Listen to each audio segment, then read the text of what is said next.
For those of you that are new to house flipping, I'm going to show you how a guy in our Skool community went from no flips to just in a couple months bought and sold his first flip, put tens of thousands of dollars in his pocket. I'm going to show you the 5 things that he did really well so you can model yourself after him. I'm also going to show you the 3 things that he needs to do to improve his one-man house flipping organization.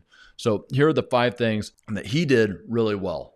Knowledge drenching, extreme action taking, smart contracting, willingness to work, sticking to his guns, and we're going to get into each one of those things here. So knowledge drenching. What I mean by that is before you start something new, you need to go learn from the other people who have probably learned things the hard way, myself included. And obviously I met Charbel because he was watching my videos on YouTube, but he didn't only watch my videos. He was also watching videos from all other types of real estate and house flipping coaches.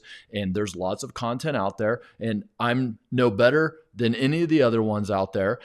The thing is that different people and different styles resonate with different people. And so certain people are going to like the one-man operation, while there's other guys out there that talk about nothing but scale. There's other guys out there that talk about nothing but big commercial projects or multi-family, big apartment buildings.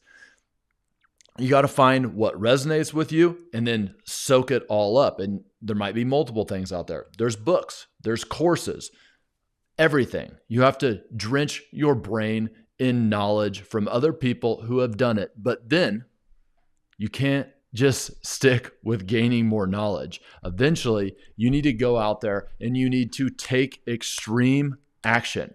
Okay, Charbel is amongst the top percentile of people I know who take action. And here's the thing, is you're just not going to know everything before you get out there and do it. I think his exact words were, "One flip taught me more than 1,000 videos could have taught me." And that's the truth. Guys, after you've done your first flip, you are going to see houses, you're going to feel conversations in a totally different way. And you need to just get out there and do it. So you got to gain the knowledge, but then you got to put it to work. And that's where the formula comes into play that I'm sure you've heard before if you watch this channel at all, that knowledge times experience equals skills. Once you have skills, you become absolutely unstoppable. So you need to go out there and take action. Next, number 3 is smart contracting while balancing relationship capital. All right. This is one that people run into a really big problem with. All right. Because they seem like opposite things, and there truly are 2 sides, of the coin. And you have to walk a fine line there. All right. So let me explain a little bit here what he did really well. He got phenomenal pricing on the contracting work that was done on this project. I mean, I was impressed. I was trying to talk with him about pricing, and he's like, "Oh, well, I got a bid for, X, Y, and Z." And I'm like, "What? Where are you getting these prices at?" And here's what he did. First, he maniacally made a scope of work, which of course I talk about a lot. You got to have your scope of work set so that way you can actually go out there. Those are your expectations that you set for these contractors. He did that really well. He made a scope of work when he initially walked the property, and then he went back again after the place was cleaned out to verify his scope. We went through, him and I together, through videos. He was using every resource at his disposal to make sure that he got the scope of work right. Okay. He did that really well. A lot of people overlook that step. So now that he had the scope of work, he went out and met with multiple contractors to give him bids on the jobs inside of the project, right? The hierarchy. There's the project of his flip house, and then inside of that are multiple jobs. And he used multiple subs on that, and he got different bids so he could get the best pricing. Now, this is where the 2 sides of the coin come, is that, yes, of course you want to get great pricing, because the better pricing you get, the more profits you're going to have. However, you want to balance that with building relationship capital with these guys. And I think that he did this really well. All right, here's an example that came up that, really struck me, is he hired somebody to do scrape the popcorn ceiling and paint. And these guys messed up. All right. They did a really shoddy job of scraping the popcorn, but then went and painted the ceilings. And if you know anything about how this works, is once you've painted in a drywall repair, it's really hard to go and manipulate it. And so they painted the whole ceiling before he saw that the drywall job sucks here. Okay, now the tendency would be to be like, hey, dude, I'm not paying you until you do this right. But his first thought was, damn it, I should have set better expectations. I should have made a clearer scope of work. I wish that I could see around the corners a little bit more to be able to prevent this from happening next time. And guys, that's leadership. Okay. Leadership is looking at yourself in the mirror first before playing the blame game. Now, obviously, he had to resolve the situation, and he was able to get the situation resolved in an okay way. You know, in that situation, everybody kind of loses. But the point is that that's true leadership, and that's going to carry him a long way. And he's showing that on his very first flip. Good stuff. Next is that he was willing to do the work. All right. What we teach here is definitely not DIYing, doing it yourself.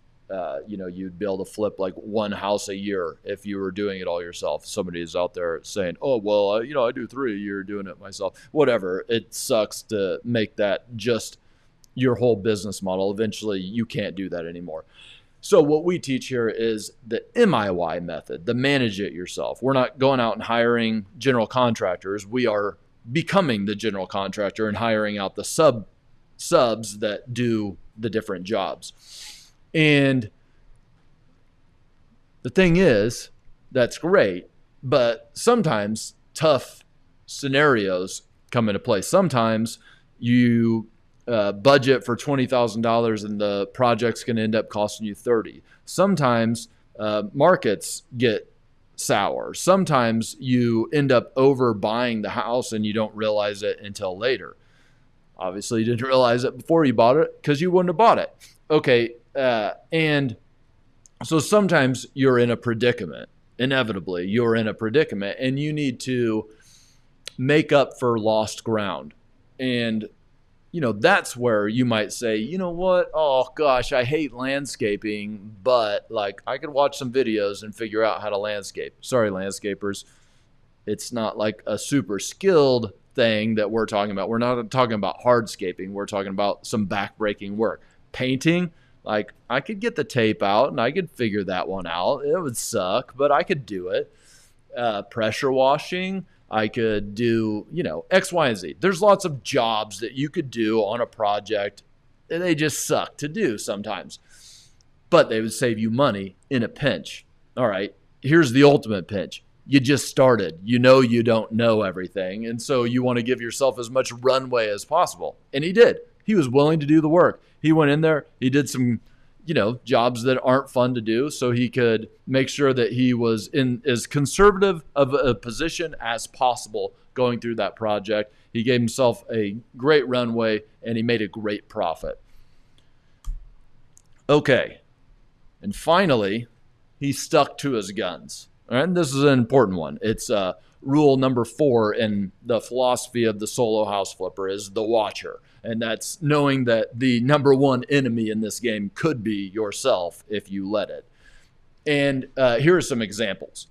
The biggest example is that on every project, there's what I call the to give a mouse a cookie scope creep.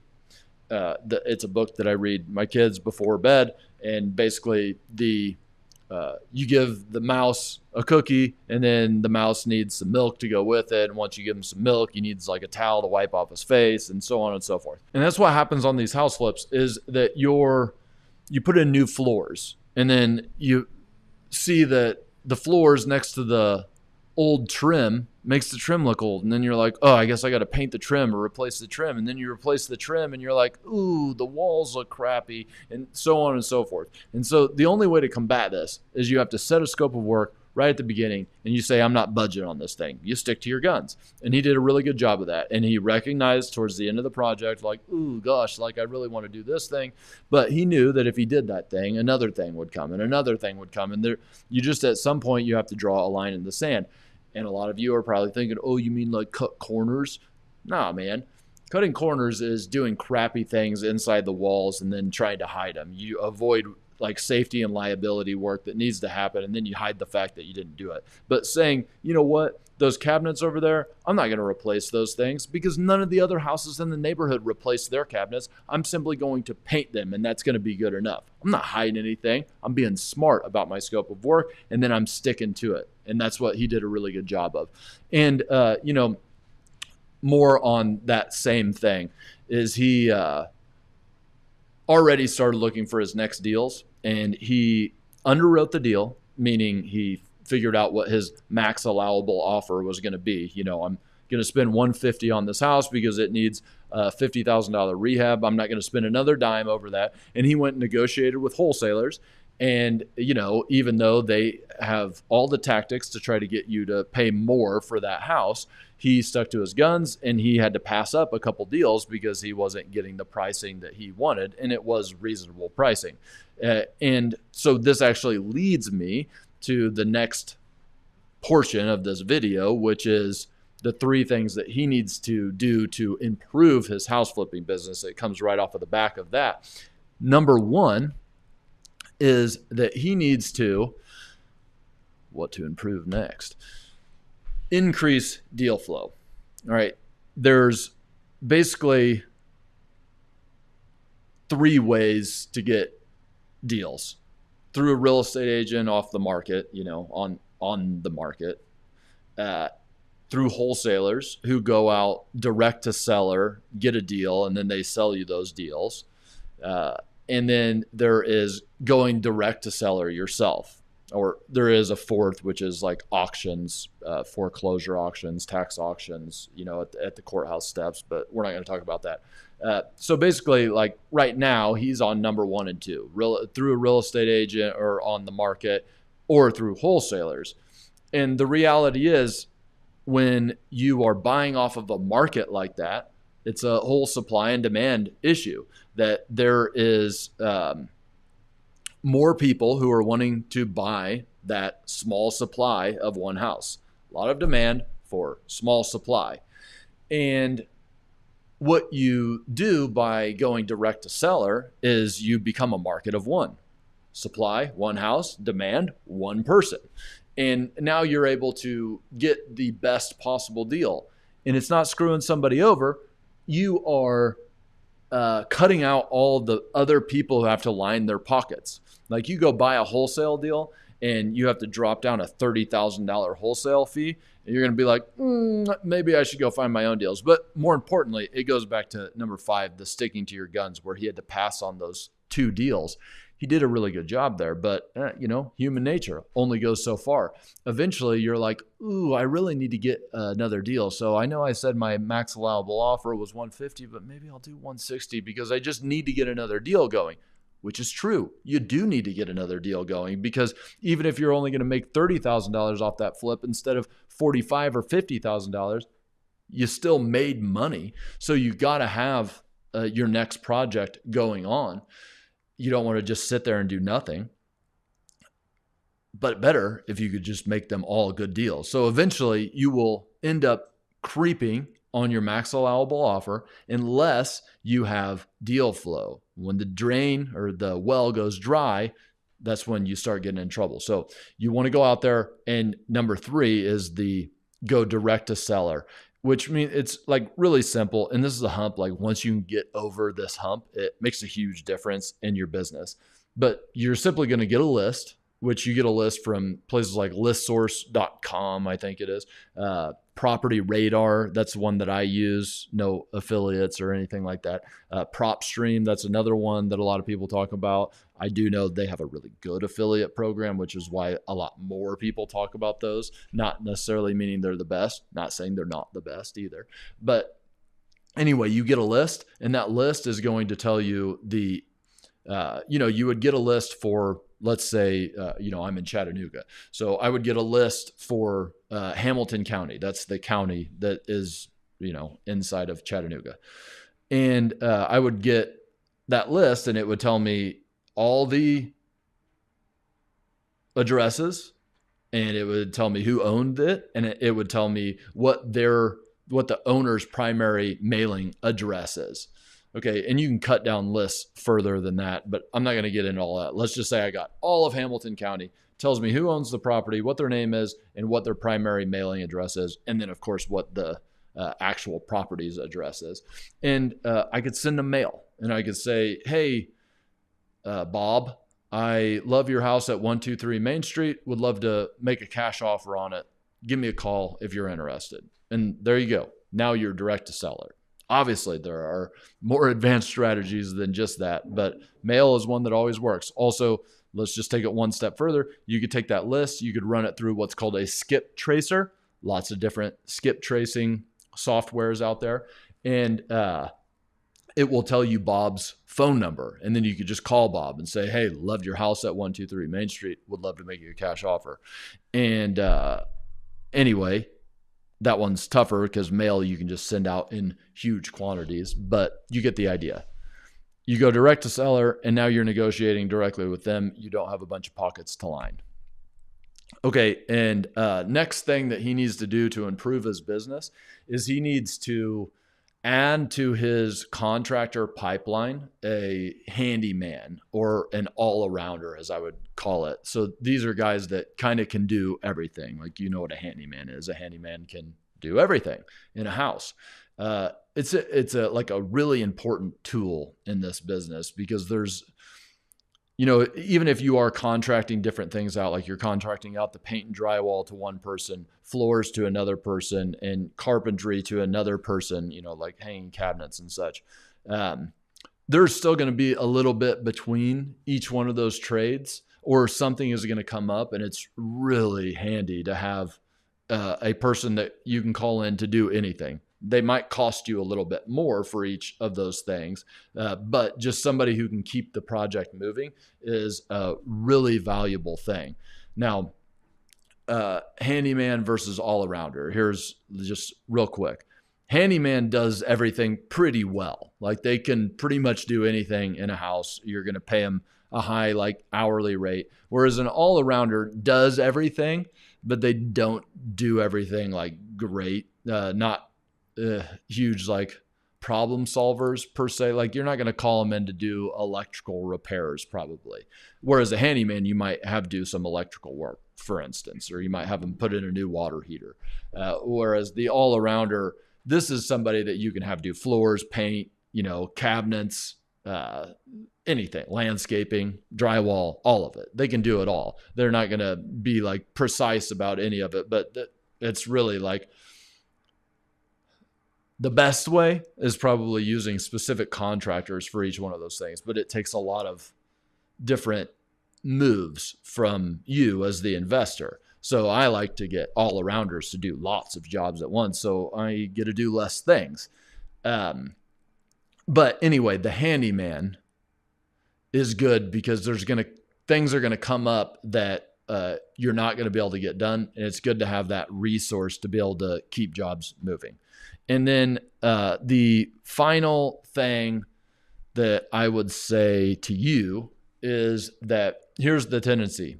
You get a great flip. And I'm not saying you actually have shown any signs of this. This is just the natural progression. You have a successful flip, which you had a very successful first flip.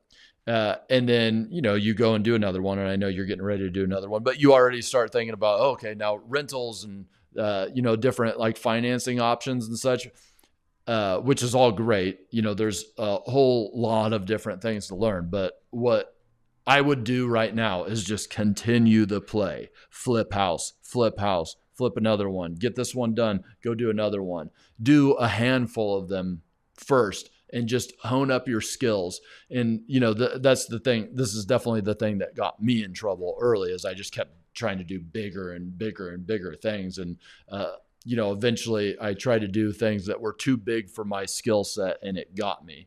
So I'm just saying that each flip you do, your skill set gets broader and broader and broader, and let it broaden, because once you have the skill set, you'll be able to take advantage of all those other things.